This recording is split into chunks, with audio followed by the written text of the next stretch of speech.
Pot 9. Let's go.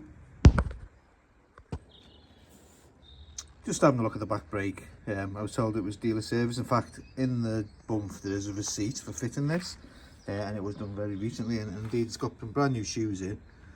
The brake's really filthy inside. You know, they're here to give it a wash out. It is a drum brake, so all muck's going to cling to all that. And you can see that that spindle, well, if it's not completely seized, it's not far off being seized. It certainly hasn't been serviced. So this is what you get when you go to a dealer. Half a job. Right, so I've invested in some new clamps for the carbs. Not cheap, but it's just looking really transparent. I know they can really see them that much on this engine, but that just looks a lot better. Look at that. That's a lot better. I wish I could get rid of this. This needs to go. This stupid carb bypass, idiotic thing. I need to find a way to get rid of that. Just a recipe for disaster. Look at that connection there. Needs to go. So the paint came straight off with a bit of petrol. So that paint, which was no good anyway, I'm glad it's gone. I think we've got choices here. We could use the nice aluminium wheel paint, the tough wheel paint, and that'd probably be quite a good finish on it. We could do that.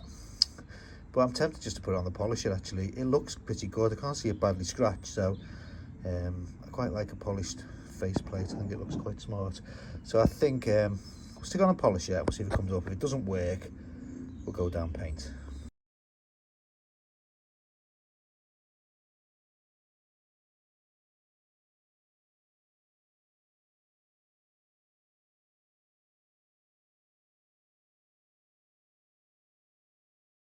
Okay, I think that'll do. I'm sort of happy with that. I could carry on, but it's diminishing returns from this point, I think.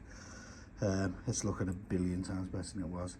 So we even cleaned up the pin and pivot. So we'll grease that up now, stick that back together, put the shoes in. I think we might even go crazy, put a new O-ring in the top. I'll do a little bit of a clean just in there, it's got a bit of polish in. Put a new O-ring in and stick the arm back on. Hopefully we'll have a nice brake then. Inside of the hub doesn't look too hot inside the liner.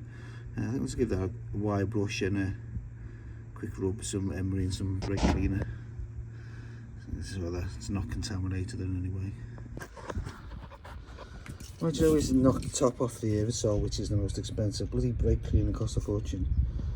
And it broke the top off. Oh, it's a lot better. I'm going to put that together now. Bloody gate.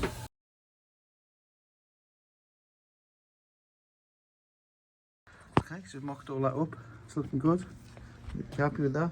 What do you think, Griff? Griff, give us your paw. No? What do you think of the GPZ? No? Not talking to me? Oh, I see, you're off at you.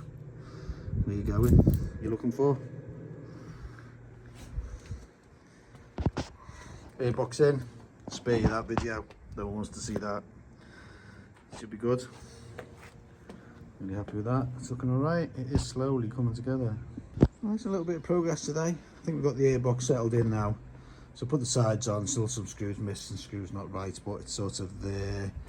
I'm sort of happy with that. I can see where all the battery goes. I've now tidied all the wiring up a bit. We know what wiring needs to be sorted out. It's all, the wiring's roughly where it needs to go. This weird location here where it goes through this slot here, really strange. Okay, but this is all right now. It's all done. It's all plugged in. All wires are connected. So I think I'm not going to tidy the wiring up fully now. We'll get everything working on the bike, and then we'll tidy the wiring up, because I don't want to tidy up and have to get out again to fix a problem. But I think we are getting there. The back wheels are fake. It's only mocked up at the moment. There's no shock or anything in there, so I still need quite a bit of work, but just wanted to make sure it all starts going together. Found a nice stainless bolt off the pussy. It looks really smart. So it looks really smart. So hopefully these will be lit up soon. I think we'll leave it there. It's the end of today. See how we get on tomorrow.